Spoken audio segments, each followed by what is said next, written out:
हम प्रेरितों के काम उसके 30 अध्याय और उसके वही पैसेज को, पोर्शन को हम देखेंगे। लंगड़े वाला जो पोर्शन है, मैं क्या सोच रहा था इस पोर्शन में, पहले समय में ये गॉस्पल मैसेज, सुसमाचार है उसमें, परंतु ये अपने आप में कितना कितना हम विश्वासियों के लिए विचारों को जो बहुमूल्य हैं समेटे हुए हैं। यानी लंगड़े को टांगे मिल गई, जान आ गई पैरों में, टखनों में, और वो उछल कर खड़ा हुआ, चलने फिरने कूदने लगा। कहानी आत्मिक प्लेटफॉर्म पर ये कहां तक जा रही है, बार बार मेरा ध्यान आता है। उसको निकालेंगे नहीं, आपको मालूम ही होगा। मपीबोशेत, राजा दाऊद घृणा करता था, वो कभी भी लंगड़ों को पसंद नहीं करता था।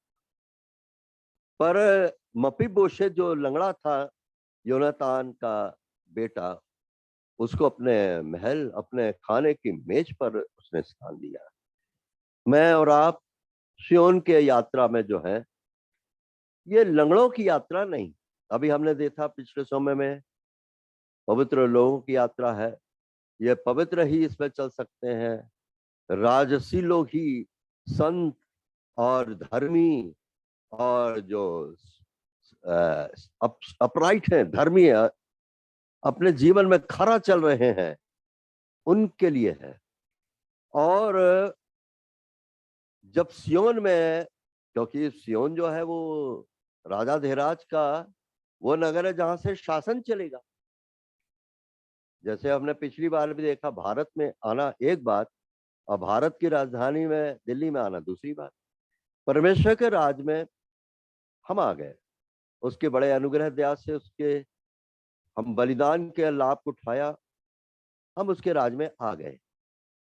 पर परमेश्वर हमारे पीछे उसने मानो प्रण कर लिया है। वो मैं दाऊद के भजन के अंदर मैं कितनी जगह देखा, मेरी मन्नतों का आभार, मेरी मन्नत, मैंने ऐसा मन्नत माना है। और मैं इंग्लिश बाइबल, इंग्लिश डिक्शनरी में मैं देख रहा था वो का क्या मतलब है। मन्नत एक तो बाइबल में है ही वो शब्द, एक जगह प्रण है, एक जगह संकल्प, डिक्शनरी में संकल्प है। तो ये जो सियोन की यात्रा में जा रहे हैं और सियोन राजधानी में जब पहुंचेंगे, ये परमेश्वर के संकल्प के अनुसार भले चंगे पूरे कूदते फांदते जाएंगे, लंगड़े नहीं जाएंगे। अब ये जरा सोचे, 40 साल के ऊपर, बचपन से लंगड़ा था बेचारा, उसको कितनी चाहत होती होगी। यार उसके अंदर की तो चाह भी शायद मर गई होगी। जब लोगों को चलता फिरता देखता होगा, उसके अंदर यह रहा होगा कि मेरे को ये सपना भी देखना बेकार है कि मैं कभी चल सकूंगा, मेरी जिंदगी ऐसी ही कट जाने वाली है। आत्मिक रीति से भी मैं और आप मानो लंगड़े थे, और हम भी अपने आप में भूले बैठे थे कि नहीं, इसके अलावा एक ऐसा भी जिंदगी है जिसमें हम आत्मिक रूप से चले फिरे, कोई हमें चलाए, और वो चीज हमारे जीवन में परमेश्वर ने पूरी किया। अब वो 40 साल के ऊपर का लंगड़ा कभी नहीं सोआ, अब इतना उछल रहा, कूद रहा, चल रहा, फिर रहा। पर जरा मैं सोच रहा था, ठीक है, बहुत अच्छा है, इतने सालों के बाद क्या उसको सावधानी, अब ओसारा था सोलोमान का, उसमें कई सीढ़ियां थी, कई जगह ऊपर नीचे भी था, संभावना फिर से उछलने, अब इतना उत्साह से भरा था कि फिर गिर सकता था, फिर उसकी टांग में चोट हो जाती, फ्रैक्चर हो जाता, फिर लंगड़ा हो जाता। यानी मेरे सामने ये चीज समझ में आई कि आत्मिक रीति से हम जो लंगड़े थे, हमने परमेश्वर के अनुग्रह से हमारा लंगड़ापन दूर हुआ और हम उछलने के अनुभव में आ गए, रैप्चरस एक्सपीरियंस, ऊपर उठने, ऊपर उछलने की स्थिति में हम आ गए। और ऐसे ही उछलते रहे तो एक दिन वो जो बादलों में आएगा और यहां से हमारे अंदर जी उठने के कारण, उसके जी उठने की सामर्थ, जो बाइंड फोर्स है, हमको जब उछालेगी, ऊपर से वो आया, यहाँ से हम आसमान में बादलों में हम उसको मिल जाएंगे। तो ये उछलने वाला जो विचार इसमें मैं देख रहा, अरे ये तो बहुत इसमें गंभीर हमारे लिए आशीष में विचार है भाई। उछलने वाला मायन सोच। अब पैर जो है उसके दोबारा लंगड़े हो सकते थे, सावधानी जरूर थी। अब मेरा हाथ का एक्सीडेंट जब हुआ तो बहुत आश्चर्यजनक रीति से परमेश्वर ने मेरे हाथ के ऊपर अपने अनुग्रह को दिखाया, और इस हाथ को जैसा परमेश्वर ने चंगा किया, डॉक्टर भी हैरान हुए कि आपके साथ ये मिरेकल हुआ है, आश्चर्य, आपके भगवान ने ये किया। वो बंगाली डॉक्टर बहुत होशियारी बोला था, ये आपके परमेश्वर ने किया है। मैं प्रभु के दास भाई खान से जब एक दिन बात कर रहा था तो वो क्या है, अरविंद पर एक बात याद रखना, अब इस हाथ के बारे में तुम्हें बहुत सावधानी करनी है पूरी जिंदगी। यानी याद रखना है, ये बोले, याद रखना है कि हाथ टूटा था। तो मतलब उन्होंने उसको आत्मिक रूप से समझाने की कोशिश की कि हमारे जीवन के अंदर अगर हम सावधानी नहीं करेंगे तो फिर हमारे फ्रैक्चर्स होंगे, हड्डियां टूटेंगी, शरीर की नहीं, शरीर की तो टूटती है। अभी हम गाना गा रहे थे, कांटे राहों में कांटे, तो हमें मुझे चलाता जा, अरे भजन 119 तो मेरे लिए मैं रोज पढ़ रहा हूं उसको पूरा पूरा रोज। और मैं क्या पा रहा हूं कि भजन 119 दाऊद के अंदर क्या, उसके अंदर संकल्प प्राण भरा हुआ है, वो मन्नतों से भरा हुआ है। और एक जगह तो वो कहता है कि मुझ पर परमेश्वर के मन्नतों का भी, देखेंगे उस वर्ष को, भार बना हुआ है। एक तरफ उसके अंदर वो मन्नतें मान रहा है, मैं मन्नतों को पूरा करूंगा, धन्यवाद बलि लेकर जाऊंगा उसके भवन में, होम बलि चढ़ाऊंगा, मन्नतें मान रहा है। मैं ये सोचा था, ये मन्नतें पहले मैं सोचता था एक कसम टाइप की चीज है, पर नहीं, ये थोड़ा फर्क चीज है। और मैं डिक्शनरी में भी देखा मन्नत, जिसमें कि एक प्रण है, एक संकल्प है, एक दृढ़ निश्चय है। विश्वासी जीवन में आने के बाद बहुत जरूरी है कि आत्मिक लंगड़ापन फिर ना जाए। और यहीं पर शैतान हमारे अंदर हमें सुस्त करना चाहता है। अब अगर उसको हम और खोल के चलें तो जैसे कि मैंने बताया, जहाज जो है उसको ऐसा बनाया जाता है कि उसका भार जो है, और नीचे उसके भार का जो बल है, और नीचे से वो जो बाइंड फोर्स है, उछाल बल, उत्प्लावन बल हिंदी में बोलते हैं, वो ज्यादा है।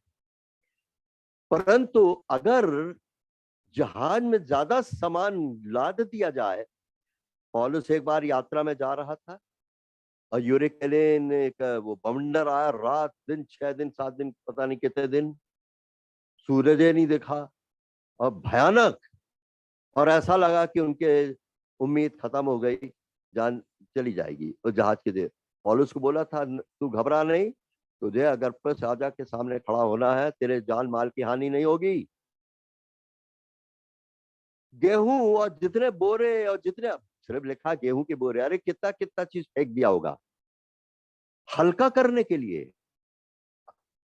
अब योना में हम क्या पढ़ते हैं, एक गलती किया उसने, परमेश्वर का अनाज्ञाकारी हुआ योना, उसके कारण मुसीबत आ गई सारे मुसाफिरों पे, जहाज डूबने पर हुआ। यानी क्या मतलब है, बाइंड फोर्स कमजोर हो रहा है, जहाज के ऊपर इतना वजन आ गया। तब वो कौन सा वजन था वहां, एक अकेला योना, मुझको फेंक दो सब ठीक हो जाएगा। इसमें हम पकड़ने की कोशिश करें, जिस बात पे हम विश्वासियों को जितना सीरियस होना चाहिए, शायद हम अभी भी उतना नहीं है। और वो है क्या, वो पाप का बोझ जिससे हमने छुटकारा पाया। अब इस जीवन की यात्रा में हम कुछ थोड़ा सा शायद ढीले हो गए, या हमने उसको लाइटली ले लिया, या हमारे वो रूटीन में आ गया। कई बार पढ़े, उसके पुत्र यीशु का लहू हमें सब पापों से शुद्ध करता है। पहला यूहन्ना 2 अध्याय में पढ़े, पहले पद में, हे बालको, मैं तुमसे कहता हूं कि तुम पाप ना करो, पर यदि हमसे पाप हो जाए। अभी हम इस वर्सेस को ऐसा बारीकी से निकाल के देखेंगे। मतलब क्या है कि हमने अनजाने में भी कह लो, हो सकता है वन साइडेड शायद हमारे माइंड में बैठ गया। प्रभु, हम गिरते हैं, कई बार हमने इस बात को आपस में शेयर भी किया, पाप में आ गए, अशुद्धता आ गई, गंदगी आ गई, छोटा बड़ा पाप कुछ भी है, वचन से लिखा है, प्रभु यीशु के लहू को ले लो, पछताप करो, ईमानदारी से मान लो। परंतु वो पछताप कैसा और वो ईमानदारी कैसा, उसके अंदर कितना, कहा जाए, वेट होना चाहिए, सीरियसनेस, आर पार वारे का फैसला होना चाहिए। प्रभु ये तो हुआ, पर आप देख लो प्रभु, ये जीवन में मेरे होना नहीं चाहिए। शायद इस बात की हमारे अंदर कमी हो जाती है। अब वो जहाज है, भारी हो गया। आज मेरे हमारे जीवन में भी बहुत से ऐसे भारी चीज आ जाती है। अब जैसे बताया, लकड़ी है और लकड़ी के ऊपर कुछ वजन आ गया तो वो डूबेगी, पर जैसे ही वजन हटाया, उछाल खा करके ऊपर आएगी। अब ये क्या हो सकते हैं बोझ? हमारी चिंताएं हैं, हमारी परेशानियां, हमारी समस्याएं, कठिनाइयां, जो हमारे अविश्वास के कारण है। और हमारे जीवन के अंदर कई गुप्त और प्रकट पाप है, सिन है, जिनको हमने लाइटली डील किया है। परमेश्वर से हमने बोला नहीं कि उसको आप सीरियसली डील करो, ये ठीक नहीं है। दाऊद तो कहता है, ढिठाई के गुप्त पापों से मुझे बचा। ढिठाई के गुप्त पापों, कितना अपने आप में वो ओपन है। तो मेरे और आपके जीवन में, सबके जीवन में, ये पाप के प्रति जो सीरियसनेस होना चाहिए, वो देखना होगा, कम ना होगा ही वो। अब नाव में उछाल बल तो है, ठीक, अगर एक छेद है तो, और 10 छेद है तो, अगर एक छेद है तो डूबेगी, 10 छेद है तो डूबे, अगर 10 छेद है तो जल्दी डूबेगी, एक छेद है तो देरी से डूबेगी, पर डूबेगी जरूर। और इसलिए हमारे अंदर लीकिंग वेसल हमको नहीं बनना चाहिए। मेरे साथ निकालें, पिछली बार हमने जो कुछ विचार को देखा उसमें हम आगे बढ़े। तो ये बाइंड फोर्स शिप, उछाल बल, चलता कूदता फांदता वाला भी फिर से गलती करेगा तो गड्ढा है, नहीं देखा। अब इस सियोन के मार्ग में हमको कितने गड्ढे कांटे, हमारे मन की आंखें इतनी ज्योतिर्मय होना चाहिए कि कहाँ क्या खतरा है आत्मिक, और हमारे पग में कहाँ पर नुकसान हो सकता है। ये अवेयरनेस, ये एनलाइटनमेंट परमेश्वर के वचन के प्रकाश से हमें मिलता है। और जब हम परमेश्वर के वचन के प्रकाश में वो हम पाते हैं रोशनी, कहाँ कांटे हैं, कहाँ गड्ढे हैं। अब सवाल ये होता है, अब कहीं पर कीचड़, हम चले जा रहे हैं और हम अपने विचार सोच में हैं, अचानक कोई गाड़ी निकली, छपाक से हमारे ऊपर कीचड़ आ गया, वो ठीक है, हम उसको धो लेते हैं, शुद्ध कर लेते हैं, हमारी 5 इंद्रियां ओपन है, और चलते फिरते हमारे असावधानी अनजाने में, या हम बड़े निश्चिंत से हैं, हमारे अंदर वो सीरियसनेस नहीं है, और हमारे अंदर गंदगी, अशुद्धता आ गई, ये ठीक है। पहला यूहन्ना 2 अध्याय। हे बालको, क्योंकि बड़े जो हैं वो थोड़ा सा देख लेंगे, गड्ढा और कीचड़ है, जरा दूर से हटके चलेंगे ना, पर बच्चे नहीं, उनको मालूम, तो और बल्कि वहां से निकल गए। कितना हम अंदर ही अंदर सेंसिटिव रहे पाप के प्रति। ये पाप जो है, इसे हम खेल नहीं सकते, चाहे छोटा पाप एक छेद हो, चाहे बड़ा पाप हो, ये लीकेज नहीं होना चाहिए। भजन इनका 31:12 में, भजन 31 और उसके 12 में दाऊद कहता है,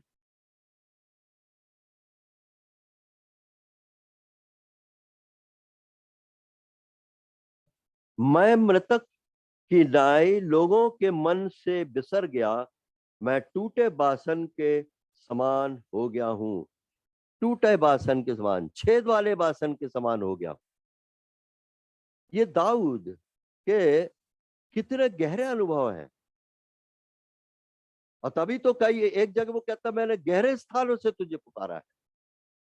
और मैं जब ये आपके साथ शेयर कर रहा हूं, आप भी अपने अंदर देखें कि कब आपने दाऊद के अनुभव के साथ अपने आप को एक किया। गहरे स्थानों से। मैं मिट्टी के बासन के समान हो गया, मेरे अंदर कितने कितने छेद हैं। और इस तरह से क्या होगा, वो उछलने चलने फिरने कूदने का जो चीज है वो खत्म हो जाएगी। और ये लीकेज कहता मृतक के समान हो गया। लॉ ऑफ डेथ काम करने लगा। उछाल बल जो है, यीशु नाम हमने एक्स में देखा था 3 में, उस नाम से तुमने अपनी टांगों टकनों में मानो बल पाया।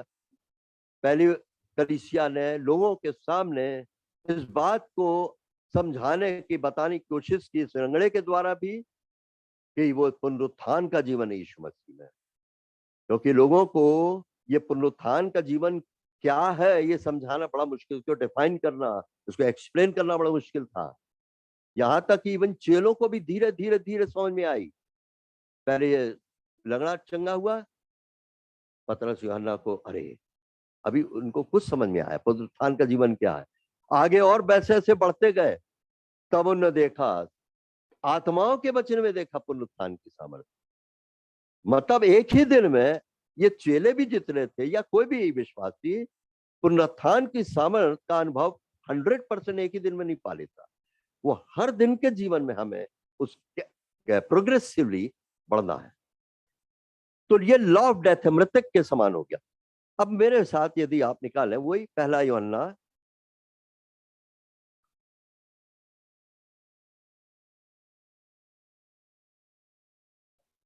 और उसका पहला अध्याय, और उसके हमने कितनी बार पढ़ा, हमारे लिए बड़ा कॉमन सा हो गया।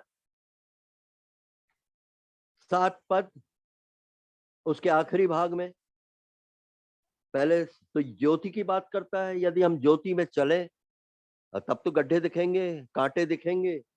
उसके पुत्र यीशु का लहू हमें सब पापों से शुद्ध करता है। चलो, ये परमेश्वर के पक्ष से उसकी भलाई है, ये परमेश्वर के भलाई है उसके पक्ष में। यदि हम कहें कि अब हमारे पक्ष में बात करें, हम में कुछ भी पाप नहीं, तो अपने आप को धोखा देते, हम सत्य नहीं। यदि हम अपने पापों को मान लें तो हमारे सब पापों को क्षमा करने और हमें सब अधर्म से शुद्ध करने में विश्वास योग्य और धर्मी है। ये पापों को मानने वाली बात जो है, ये एक रूटीन वाली बात नहीं। हर छोटा बड़ा पाप जहां हमें पता चलता है, उसको परमेश्वर के सामने ठहर के कहना चाहिए, प्रभु ये निपटाइए इस पाप को मेरे जीवन से, इसको निपटाइए प्रभु मेरे और आप। और सबसे इंपॉर्टेंट बात, आप इस बात को मान के चले, आत्मा शरीर और शरीर के आत्मा के विरोध में लालसा करता है या युद्ध करता है। कलशियंस 5 में पढ़ते हैं, युद्ध करता है। आत्मा शरीर के बीच की लड़ाई है, प्राण बीच में आता है। और प्राण का एक सबसे इंपॉर्टेंट फैकल्टी है मन। और ये मन, रोमन्स में अगर हम पढ़ना, आप स्टडी करना, तो बार बार ये चीज आता है, मन, मन से मन से मन से। तो मेरे और आपके अंदर ये अभ्यास होना चाहिए कि मेरा और आपका मन जो है वो किस तरफ फैसला करता है, आत्मा की तरफ या शरीर की तरफ। पाप के शरीर की तरफ अगर होगा तो वो पाप का सेवन करेगा। अगर आत्मा की तरफ वो मन हमारा झुकेगा, तो फिर उसके अंदर जीवन की आत्मा की व्यवस्था, पुनरुत्थान की सामर्थ वो है, वो व्यवस्था पुनरुत्थान की सामर्थ। शरीर में पाप की जो व्यवस्था है वो मृत्यु को लाती है। हमारे आत्मा में प्रभु का आत्मा है, उसमें जीवन के आत्मा की व्यवस्था है। और वो व्यवस्था किस रूप में है? पुनरुत्थान के रूप में है। तो मेरा मन और आपका मन एक इंपॉर्टेंट पार्ट बनता है। और जब मैं इन सब चीजों को पढ़ता हूं तो मैं और ज्यादा सोच रहा हूं, पहले समय में समझा ये मन, मन इसको हमें और अपनी पकड़ में लेना, मन क्या कह रहा मेरा।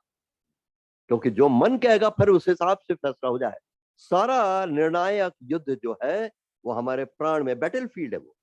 अच्छा, तो क्या हम देखते हैं पापों को मानने वाली बात, हमने माना, पछताव किया, याद है, हाँ प्रभु मेरे इस पाप को। संडे के दिन भी रोटी तोड़ने से पहले हम अपने पापों को मानते हैं। पर मैं कई बार इस बात को देखता हूं कि हमको और ज्यादा सीरियस होना चाहिए। अनरिजर्वली, बिना छुपाए। मैं दाऊद की अप्रिशिएट करूंगा, कैसा ओपन करता अपने आप। कहता ढिठाई के गुप्त पापों से मुझे बचा।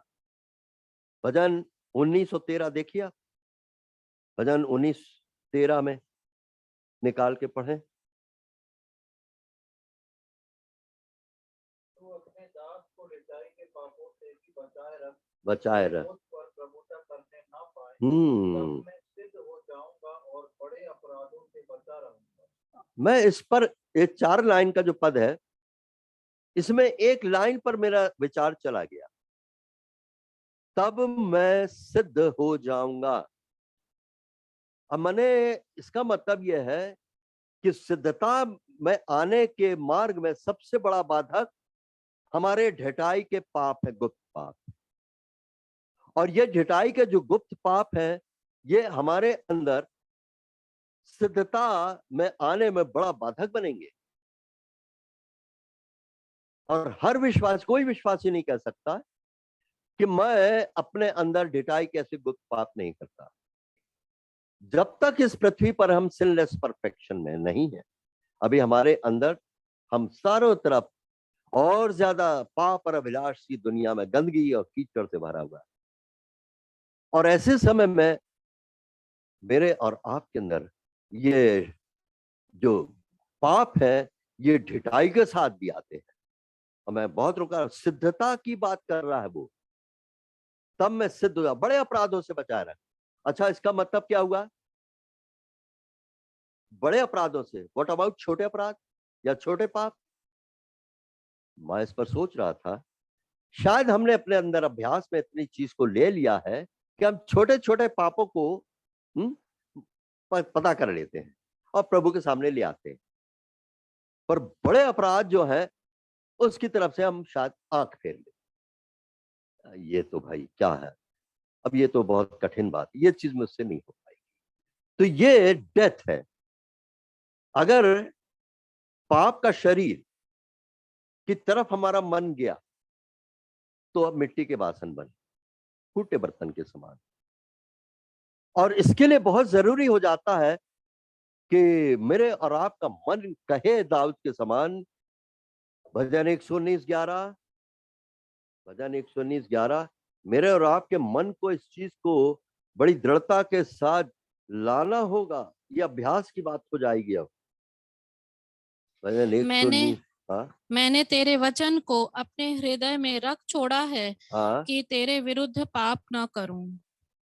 पहला यूहन्ना 2 अध्याय में, हे मेरे बाल को, पहला पद, मैं ये बातें इसको मैं इसलिए लिखता हूं कि तुम पाप ना करो। और वहां दाऊद क्या बोलता है? मैं तेरे वचन को अपने हृदय में रख छोड़ा है कि तेरे विरुद्ध पाप ना करूं। इसका मतलब यह है कि परमेश्वर का विचार ये ज्यादा है कि पाप ना करूं।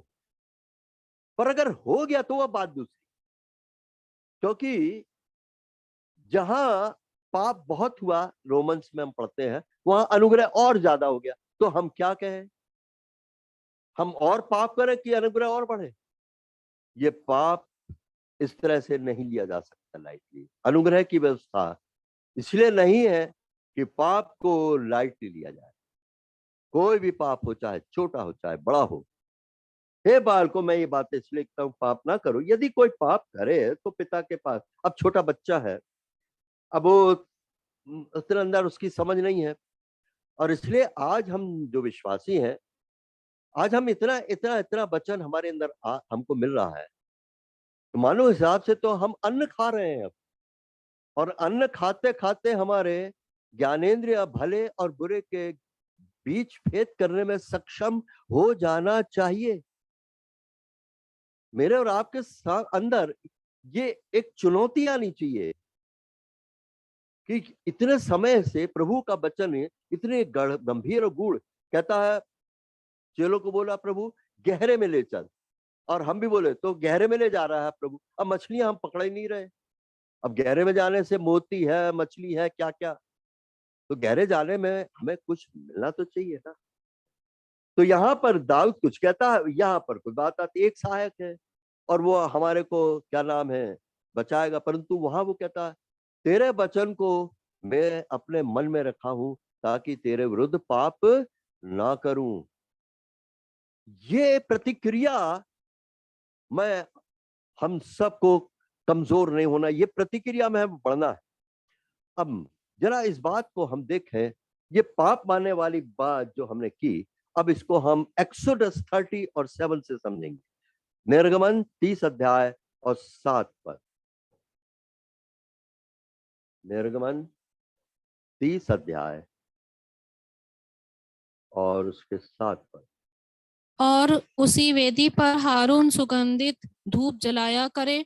प्रतिदिन भोर को जब वह दीपक को ठीक करे तब वह धूप जलाए।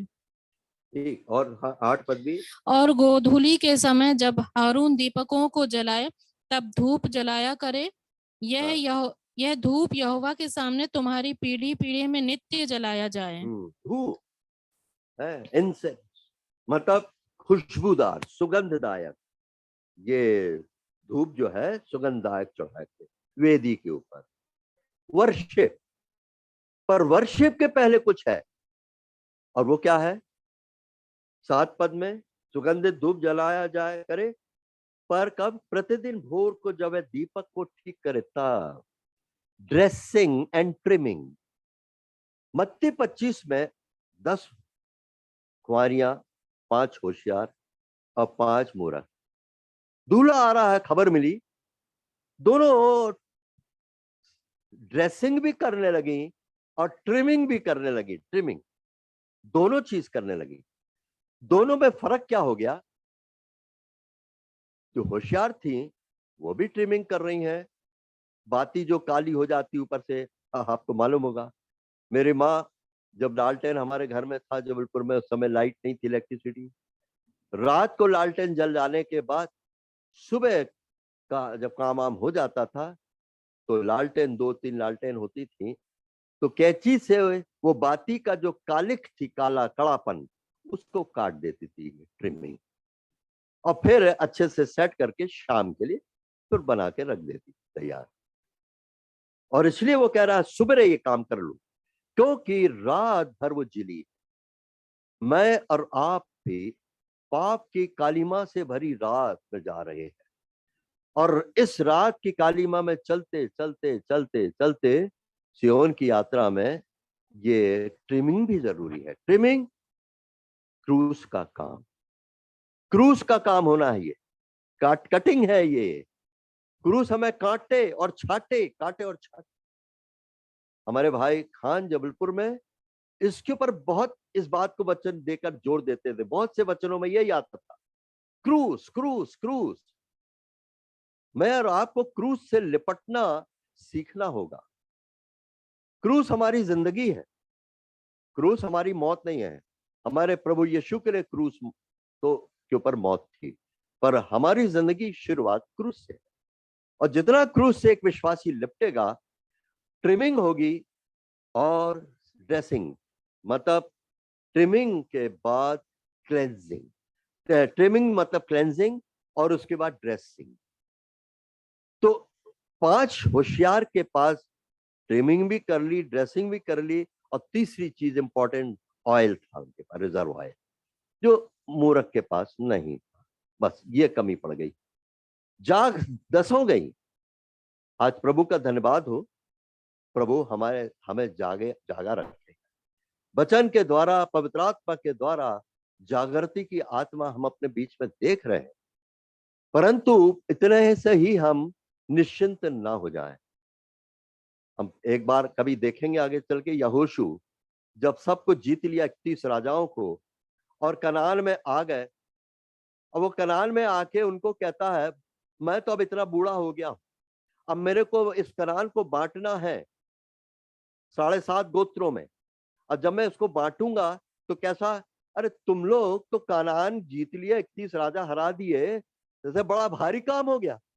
अरे क्यों ढिलाई कर रहे? वो यानी वो इतने मगन हो गए, वो विक्ट्री विक्ट्री विक्ट्री करते, कि यहोशू देखता है कि सब बिल्कुल निश्चिंत हो गए कि अभी हमें आगे भी बढ़ना है, इस कनान को पोजीशन में लेना है, ये पूरे कनान को हमें अधिकार में लेना है।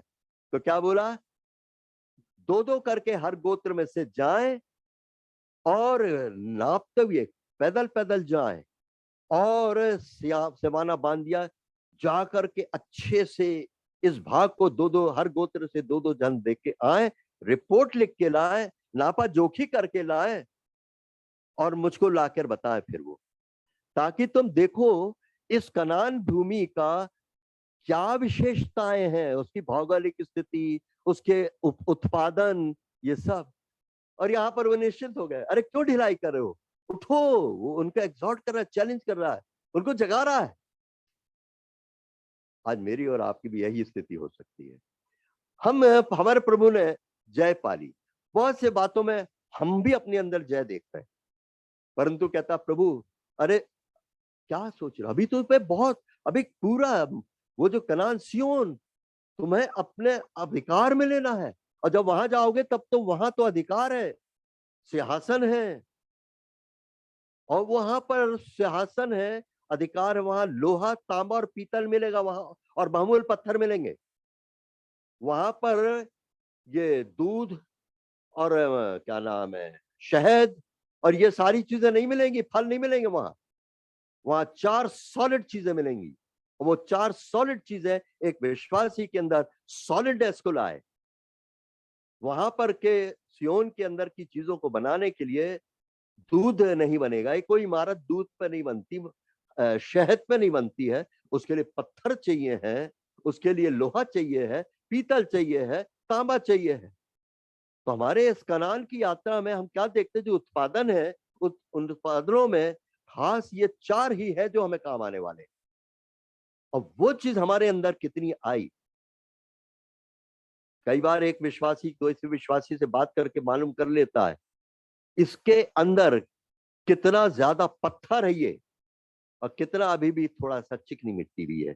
हम मुक्ति पाए जब, तो हम पत्थर नहीं थे, हम कहते हैं जीवित पत्थर बन गए, परंतु हम चिकनी मिट्टी थे। पर धीरे धीरे धीरे धीरे प्रभु हमको पत्थर बना रहा है, और वो भी फिर पत्थर कैसा होगा, बहुमूल्य पत्थर होगा।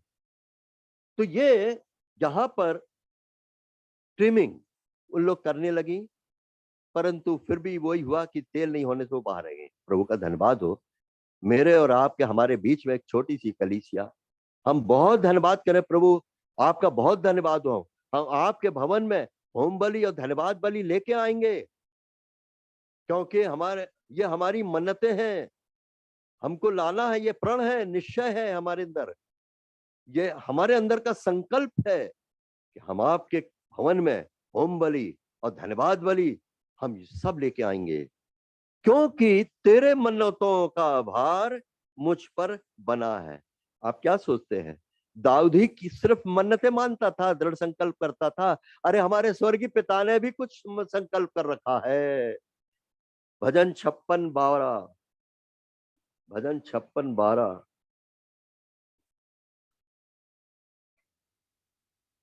और वहां पर हम पढ़ते हैं, हाँ हे परमेश्वर तेरी मन्नतों का भार मुझ पर बना है, हाँ मैं तुझको धन्यवाद बलि चढ़ाऊंगा। हाँ, 13 पद भी।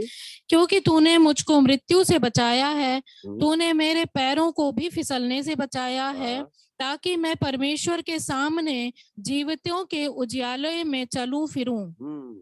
यहाँ और सियोन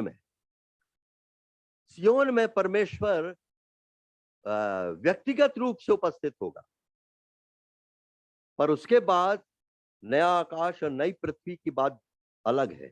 और ये नया यरूशलेम, सियोन, नया यरूशलेम, नया आकाश, नई पृथ्वी, 3 जगह है।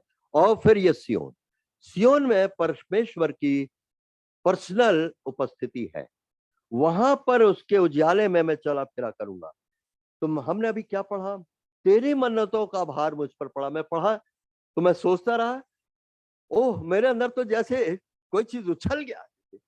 यानी मैं और आप दाऊद के साथ ही मन्नतें नहीं मानते हैं, दृढ़ संकल्प नहीं करते। कई बार हम करते हैं, प्रभु मैं ये संकल्प करता हूँ, दृढ़ संकल्प करता हूँ, मैं अब तेरे लिए ये करूंगा वो करूंगा, या मेरे साथ ये चीज नहीं होनी चाहिए, मेरे अंदर ये दृढ़ता है, ये आप मेरे संकल्प को अपने हाथ में ले लीजिए। मेरे से ये इतने आसानी से जो चीजें हो जाती हैं, नहीं होना चाहिए जो आपको। कितनी कितनी मन्नतें हम मान लेते हैं, दृढ़ निश्चय कर लेते हैं।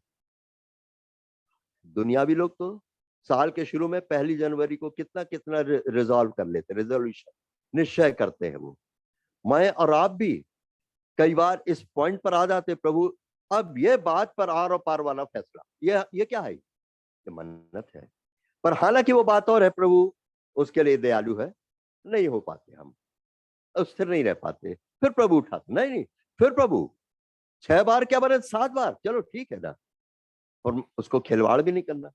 फिर क्या हमने देखा कि तेरी मन्नतों का भार, मतलब हमारा परमेश्वर भी तो एक नहीं, दो नहीं, पता नहीं कितनी उसने हमारे लिए और आपके लिए एक दृढ़ संकल्प कर रखे हैं। मैं अपने बेटे को, बेटी को ये बनाऊंगा, वो बनाऊंगा, ये बनेगा, वो ये बनेगा, उसका सिंहासन ये होगा, यहाँ पर बैठेगा। ये क्या है? ये हमारे परमेश्वर के अंदर ये मन्नतें हैं, दृढ़ निश्चय। वो हमारा परमेश्वर भी मन्नतें मानता, अपने अंदर रखता है, संकल्प कि मेरे और आपके लिए उसने क्या क्या सोचा, ये उसका वोज है, और वो फेलियर नहीं। मैं और आप कोऑपरेशन बस हमारा मिले। तो दाऊद भी मन्नतें परमेश्वर के सामने रखता है, और परमेश्वर के लिए भी वो कहता है, मैं उसने तेरी मन्नतों का भार, मैं प्रभु तेरे मन्नतों के लिए जो तू मेरे लिए सोच के रखा है, जो दृढ़ संकल्प कर रखा है, जो तूने ठान लिया मेरे लिए, उसके लिए मैं तुझको धन्यवाद बलि चढ़ाऊंगा। प्रभु तेरा धन्यवाद हो। तो आज ये बहुत ही एक इंपॉर्टेंट फैक्टर था। प्रभु करे ये बात मैं चाह रहा था हमारे बीच में जो आते थे वो भी सुनते। खैर एनी हाउ, उसको कभी फिर मैं और रिपीट कर सकता हूँ। आज के इस मैसेज में ये था, मैं सोच रहा था, पर 1/3 ही पार्ट हो पाया। कोई बात नहीं, अच्छा है। इसको धीरे धीरे, कई चीजें अभी बोलते बोलते खुली मेरे को, इसके पहले भी मैं सब पढ़ा, परंतु ये चीजें समझ अब आ रही हैंगी। तो प्रभु का धन्यवाद हो। प्रभु अपने वचन पर आशीष